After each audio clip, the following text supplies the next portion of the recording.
Boston Red Sox just had a disaster series getting swept by the Detroit Tigers, but it's not for a lack of being able to compete. More on that on today's Locked On Red Sox.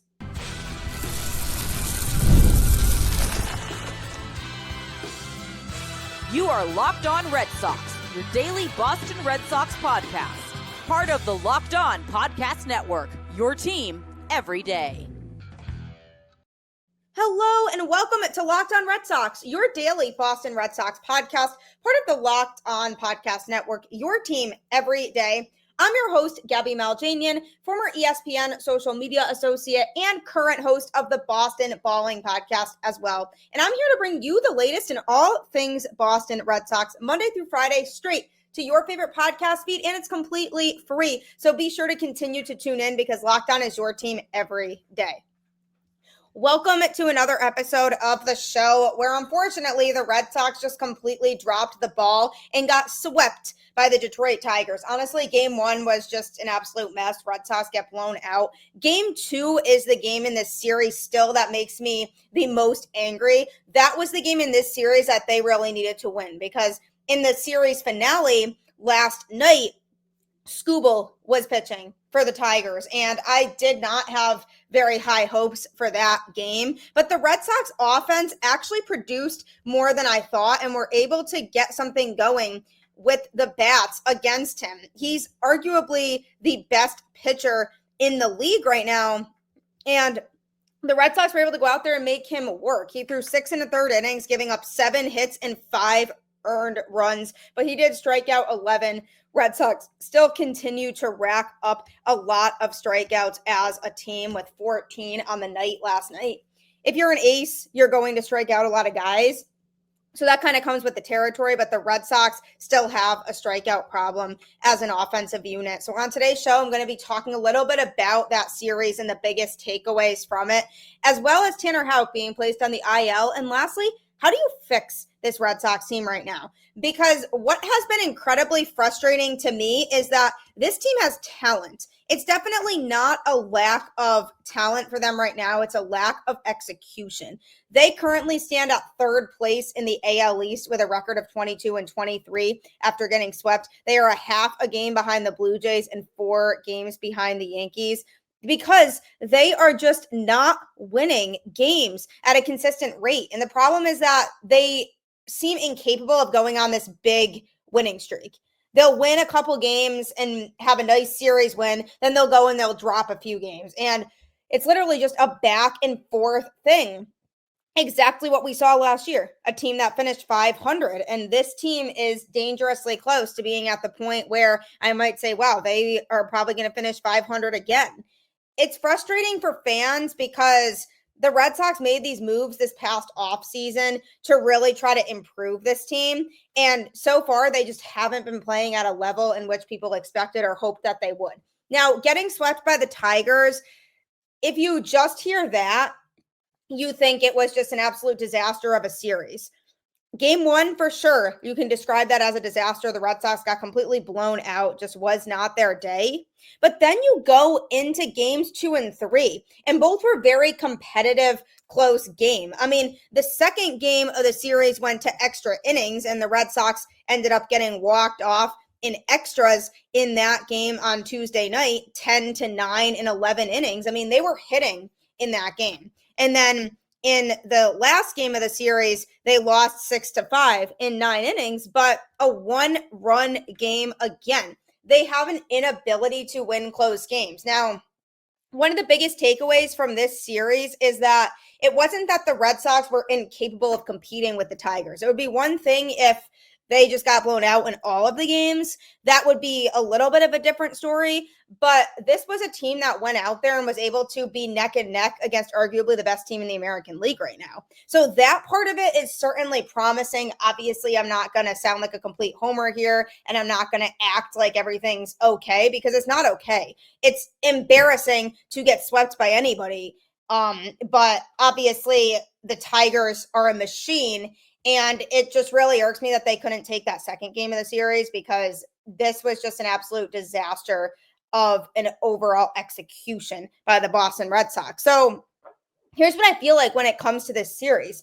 they were showing that they could be competitive. Losing by 1 run in each of those games in the last 2 here against the Tigers shows that late in games, they are not utilizing the tools that they need to win those types of games. And the biggest tool in those types of games that are going to get you a win in a 1-run scenario is the bullpen. And the bullpen is not doing its job right now when it needs to for this Boston Red Sox team. You have Aroldis Chapman, who gave up a walk to begin the bottom of the 9th inning. And sure enough, that walk came back to bite him, and the winning run scored for the Tigers to complete the sweep. That's tough. Then the night before, you go to Greg Weisser, who pitched the 10th inning, started the 11th, walk-off home run, the Red Sox lose. So it's the execution of what they're doing and the guys who are being used and when they're being used. And the problem isn't necessarily always that Alex Cora is putting the wrong guy in at the right times or wrong times necessarily. It's just more about the fact that they don't have enough guys in that bullpen right now that can execute in those 1-run games late. We've seen multiple relievers blow it already in those types of situations. Justin Slayton, obviously, Weisser, like I mentioned, Aroldis Chapman. This was a tie game in this case, but those close, tight games, I mean, Garrett Whitlock has done it multiple times. Brennan Bernardino, you have to think about the relievers that the Red Sox have right now. And there's only so much you can do from an offensive standpoint. The Red Sox, in their right mind, from an offensive standpoint, could have taken 2 out of 3 of these games. To score 9 runs in the second game of the series and 5 runs in the third game of the series, that should be enough to win the series. But the Red Sox don't have the pitching to compete with a team like that. And it's very telling of the Red Sox offense. This series told me a lot about the fact that the Red Sox offense can be resilient. And there are guys who can go out there and absolutely destroy opposing pitchers, and they will make these guys work. The offense was never the biggest concern for me going into the season, especially after getting Alex Bregman, who has been the team's most consistent hitter this year anyway. The offense showed in this series that they can compete with those top teams. Then you have other areas of their roster that showed that they can't compete with these types of teams, and the pitching is that area. Because you look at Skubal and you look at Hunter Dobbins, who threw for the Red Sox in that series finale, and overall looked decent until he went into the 6th inning and he couldn't record an out in that inning. And then Alex Cora pulled him, and Justin Wilson took over from there. But he threw 5 innings, giving up 9 hits and 5 earned runs with 4 strikeouts. He gave up a home run as well. It's not that Hunter Dobbins looked completely sloppy. That stat line right there makes it feel a lot worse than it was. It really was good all the way up until 1 inning in which he really struggled, couldn't record an out, and then Alex Cora had to pull him. But that's what the Tigers offense will do. They have a lot of talent in that lineup, and they will expose pitchers for their weaknesses. And I thought the composure that Dobbins kept throughout the course of that outing was really impressive, given who he had to try to outpitch in that game. Definitely not an easy task for somebody like that who's only made a handful of starts in Major League Baseball so far. So this series told me that the Red Sox are still not quite at the same level as the Tigers, and it's simply because they don't know how to execute close games late. That is the biggest thing with this team right now. Who's going to step up in that pen to conserve a 1-run lead late? That is a problem that I have with this team right now. And again, there are aspects of the Red Sox game that can compete with a team like the Tigers, the offense being the biggest thing. But you cannot continue to roll out the same guys over and over and over again in that bullpen, especially when it's a tight game like that, and expect them to get the job done every time. It's maddening, it's irritating, and this series just really emphasized the fact that the Red Sox need some help, and Craig Breslow better be looking for that bullpen help now, because it would be truly unfortunate if the Red Sox miss the playoffs because they don't bother to address the bullpen early enough. And I hate when they wait until the trade deadline to make moves. They don't have to do that. They can start making moves now if they feel like it's necessary. That's what the Red Sox need to be doing. They have to be thinking ahead to what needs to be done to this bullpen and start to try to make those types of moves. So we'll have to see if they do that after an embarrassing sweep at the hands of the Detroit Tigers. But coming up, I'm going to be talking about Tanner Houck, who was placed on the injured list. Get the supplies you need from the site made for the skilled trades, Supply House. Whether you're in plumbing, HVAC, or electrical work, Supply House is the reliable way to order products online. Their easy-to-use website is packed with helpful resources and the latest product info to help you get the job done right. Plus, with a complete inventory of over 200,000 parts from 400 plus top brands, you'll find exactly what you need. Delivered fast from coast to coast. Need help with an order? Supply House offers expert support and industry-leading service, so you'll always talk to a real person. And for trade pros looking for an extra edge, their free Trademaster program offers exclusive perks like a dedicated phone line, free shipping, and discounts on every order.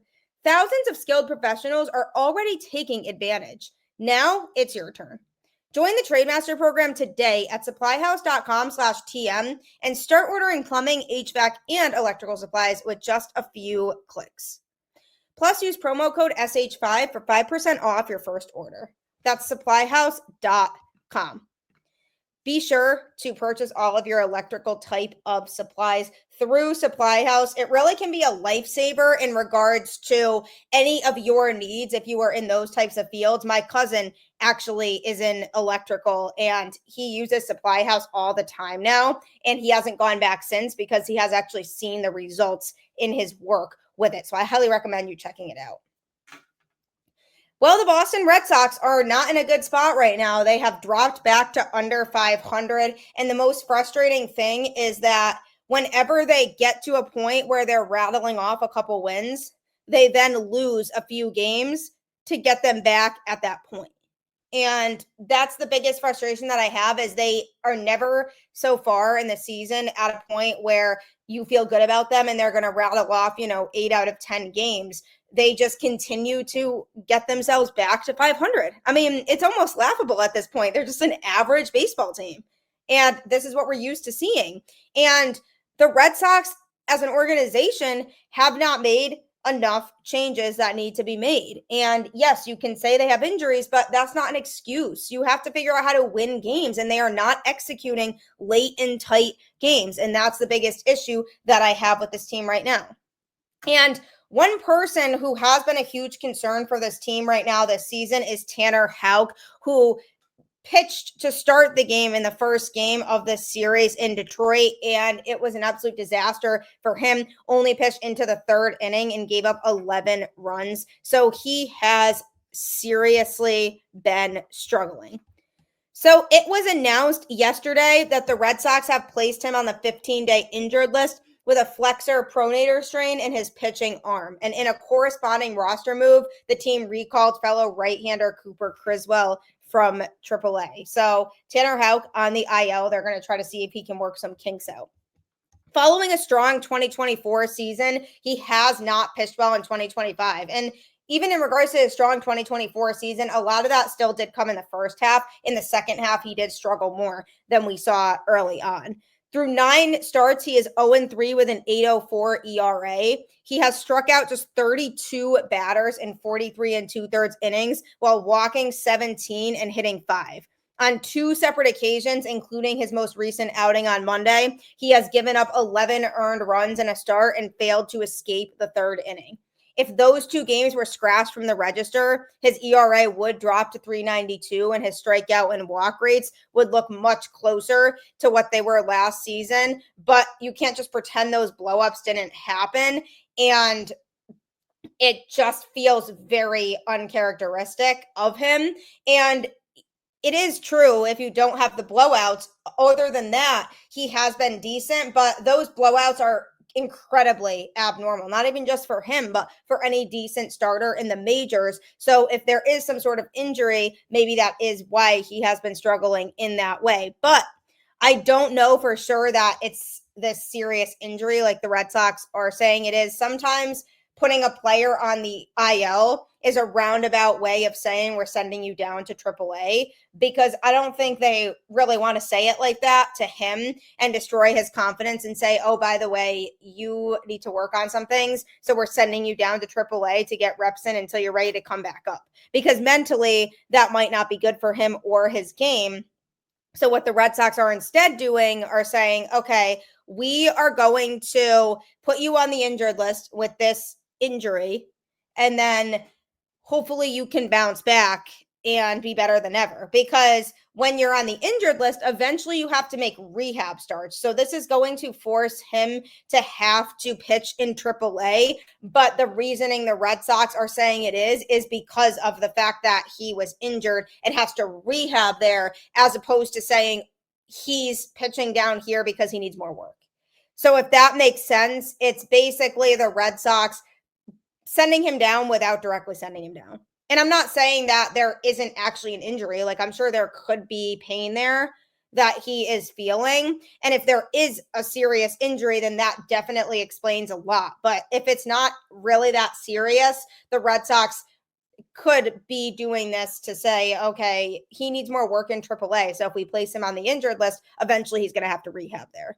So hopefully this means that he comes back a better version of him than ever, because we definitely need him to be a big piece in this rotation. This has definitely been disappointing watching him pitch as of late, because he just hasn't been at the same level of competitiveness as we're used to seeing from him. So ultimately, at the end of the day, this is huge for him. If he takes this time, he is injured and he recovers, then we have to hope he's going to bounce back in a better way than we're expecting. And that's a significant move for the Red Sox, because this could make or break whether the Red Sox rotation is super competitive for the rest of the season or not. Because you look at some of the other guys in that rotation who have been pretty overall reliable, outside of Brayan Bello, who somehow has been managing to get the job done. He has really good stuff. His command just isn't there. So that's definitely something that needs to be addressed.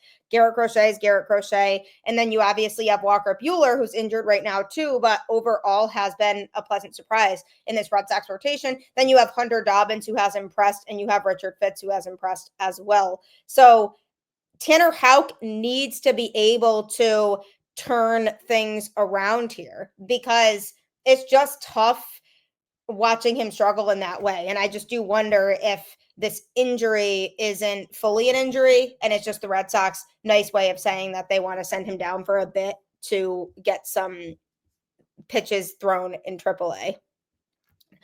After the game on Monday, Alex Cora did say that he was still trying to figure out why Houck had been so ineffective. He said, I've got to take a look at the video and we've got to see what we're going to do. Right now, it's too fresh. It's too quick. We have to take a look at it and see if it's mechanical, usage, or where we're at. At that point in time, he didn't suggest that the problem could be injury related, but as recently as yesterday afternoon, Cora continued to insist that he would start again this weekend. Now he won't be able to return for at least 2 weeks, and it's unclear exactly how long he's going to be out. So we're not sure when we're going to see him again, but he definitely needs to work on some things before he gets called back up. And the Red Sox, as a result, called up Cooper Criswell from AAA. They have not confirmed whether he will definitely make a start in Houck's place. He was more than serviceable as a starter last season, though, pitching to a 3.49 ERA and 4.21 FIP over 18 starts. He did fail to earn a rotation spot out of spring training, but he has started his last 4 games at AAA to great success, and he ended up being in the rotation last year because of Garrett Whitlock being out. So he got a lot of reps in that way.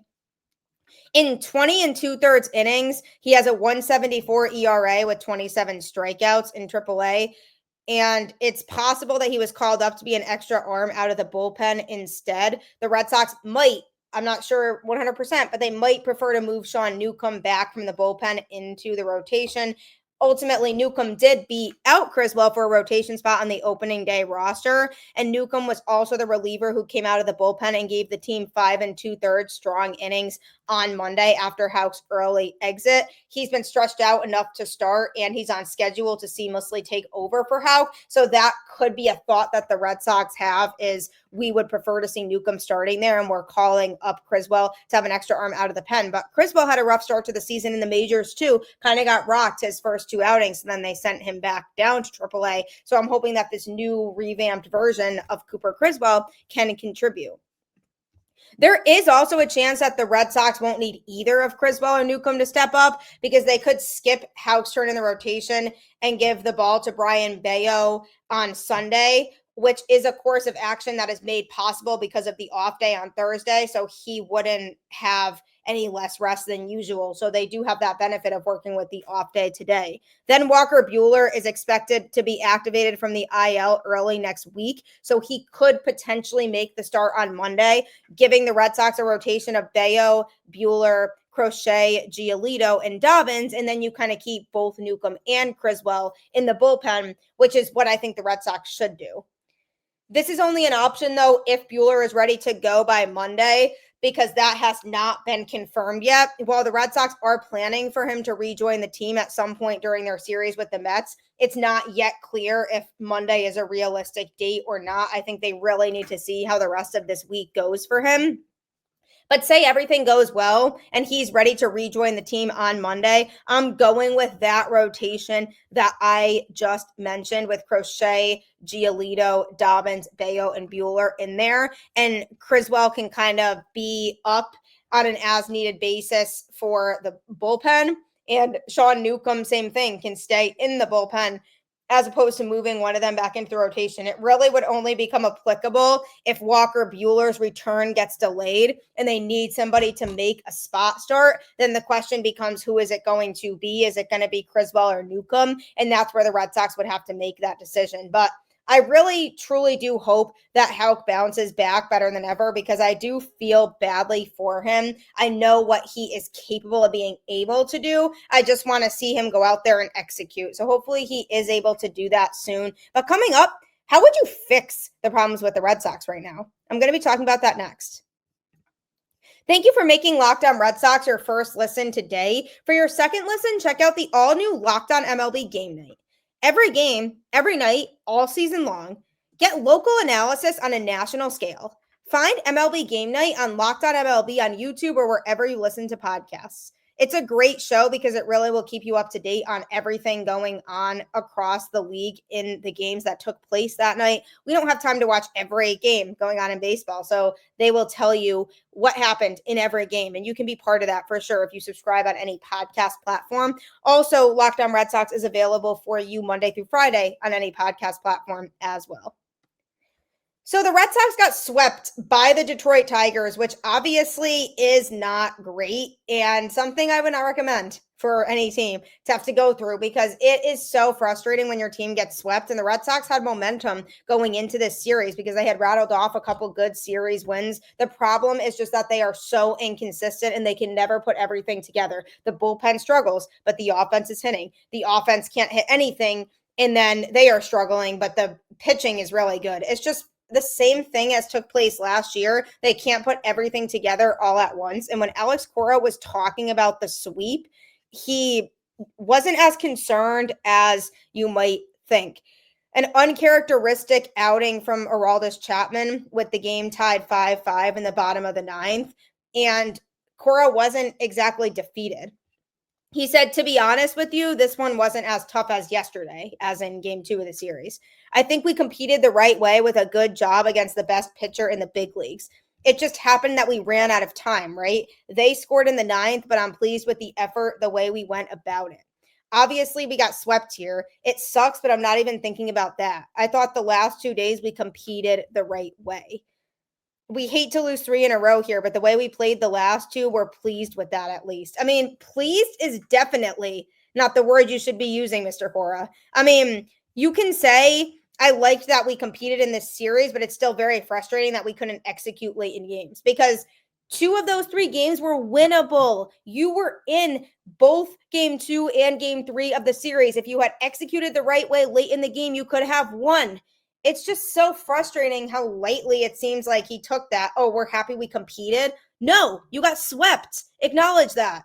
It's so maddening and frustrating. And I can't even really knock that much on Chapman in particular because he really has been super reliable for the Red Sox with a 2.25 ERA across 16 innings of work and 18 appearances. He has surrendered 4 runs on 10 hits with 22 strikeouts and 6 walks, and he's recorded 6 saves. He really has not been the issue from a pitching standpoint in the bullpen. So it's not about just him. Obviously frustrating that he blew it in game 3 of the series, but it's other people in the bullpen that are not performing. And Alex Cora being a little bit more relaxed about it than he should be is definitely a cause for concern. And how do you fix this Red Sox team? I mean, it starts with evaluating the coaching staff.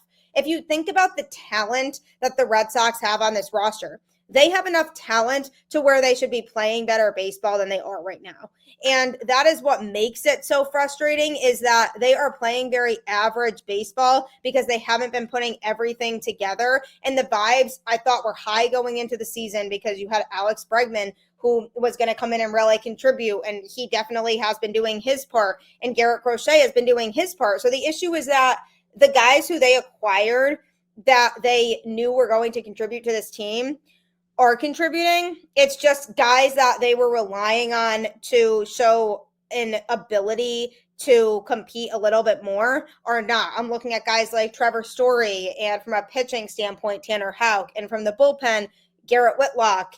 You're looking at guys who have been on this team that you're hoping and banking on showing upward growth, and they aren't really as much. And to me, that starts with the coaching staff. You have to look at the coaching staff and wonder why this keeps happening and why consistently they are playing 500 or below 500 baseball for the last few seasons. It's something that needs to be examined. Is it an Alex Cora issue? Is he not leading the way that he should be leading? Does he have no idea how to manage the team in game? Is it a pitching coach issue? Is it a hitting coach issue? I have put into question all 3 of those guys, Pete Fatsi, Andrew Bailey, and Alex Cora, at one point or another on this podcast, but maybe it's time for a change for everyone. I mean, the issue is that Alex Cora is a really good players manager, and I think the clubhouse would be ballistic if the Red Sox got rid of him, because even from the players that I have spoken to, they have spoken very highly of Alex Cora and his ability to connect to the players. And that is super important, more important than you might think it is, because that really sets the tone for the overall vibe of the clubhouse.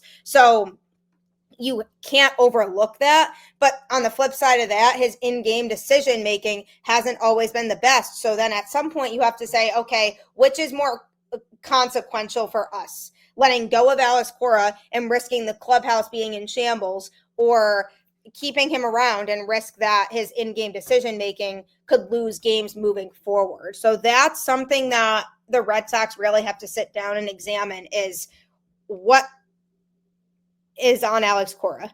Like, how much of these struggles that we as a team have been going through are on him directly.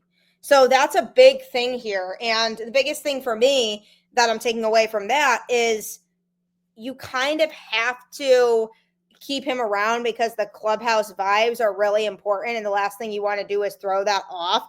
But how I am fixing this team is figuring out who are the guys that are really not performing, because you can look at the team as a whole and say they are not performing, but at the end of the day, who is showing upward growth and who is not? And the guys that are not showing upward growth right now are the guys you have to look to try and replace. First base, for example, you need to get a reliable first baseman. And if it's not going to be Devers, you need to go out and get somebody who could be a mainstay at first base and can play that position consistently. You have to look at the pitching staff, and you have to look at, okay, who is blowing lots of opportunities for us on the mound. And when you identify those guys, then you say, okay, let's give somebody else a shot. Why Luis Guerrero is sitting in AAA right now when he has shown nothing but good stuff when he's been up in the majors is really beyond me. You could replace one of the leaker links in the bullpen with him.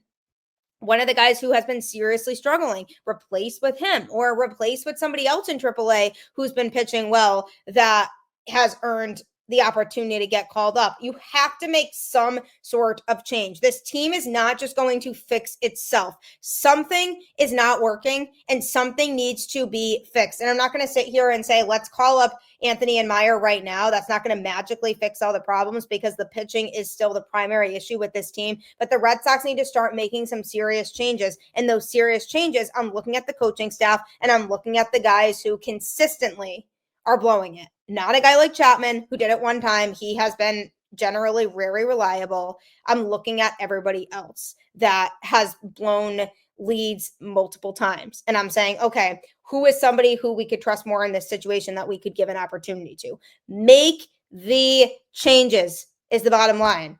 Make the changes, do what's best for the team. Do not keep rolling the same thing out there every single night because they are going to continue to play average baseball in that case. I really hope that tomorrow comes around and there are changes going into this next series. I don't trust that there really will be anything drastic, but something needs to change here. Change up the roster in some capacity. I know it might be especially hard right now after the Red Sox just got swept, and I am incredibly angry about it, but just try for all of our sanity to keep the faith. Go Red Sox, and I will catch you on the flip side.